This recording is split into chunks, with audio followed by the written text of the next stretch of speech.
ഇത് നമ്മൾ ഈ ഐസ്ക്രീം സ്റ്റിക്കിൽ കുറച്ച് റിമെമ്പർ തോട്ട്സ് സെറ്റ് ചെയ്തിട്ട് വാളിൽ ഡെക്കോറായിട്ട് വെക്കാനാണ് പോകുന്നത്. ഇതിന് റിമെമ്പറിംഗ് തോട്ട്സ് എന്ന് പറയുന്നതിനേക്കാളും ബൂസ്റ്റിംഗ് ലൈൻസ് എന്ന് പറയുന്നതായിരിക്കും കുറച്ചും കൂടി നല്ലത്. ബിക്കോസ് നമ്മൾ ഈ എഴുതി വെക്കാനായിട്ട് പോകുന്ന ഓരോ ലൈൻസ് വായിക്കുമ്പോഴും നമ്മൾ കുറച്ചൊരു ബൂസ്റ്റഡ് ആവണം. അത് തന്നെ കുറച്ച് എനർജി ഇങ്ങനെ കിട്ടണം.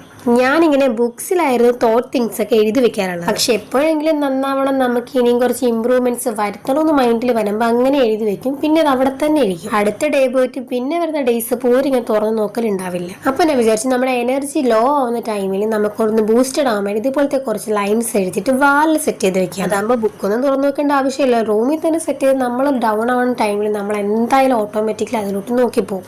നമ്മൾ അങ്ങനെ നോക്കുമ്പോൾ അത് വായിക്കുമ്പോൾ നമുക്കൊരു എനർജി കിട്ടും. അതിനാണ് ഈ ഒരു സംഭവം സെറ്റ് ചെയ്ത് വെക്കുന്നത് മെയിൻ ആയിട്ട്.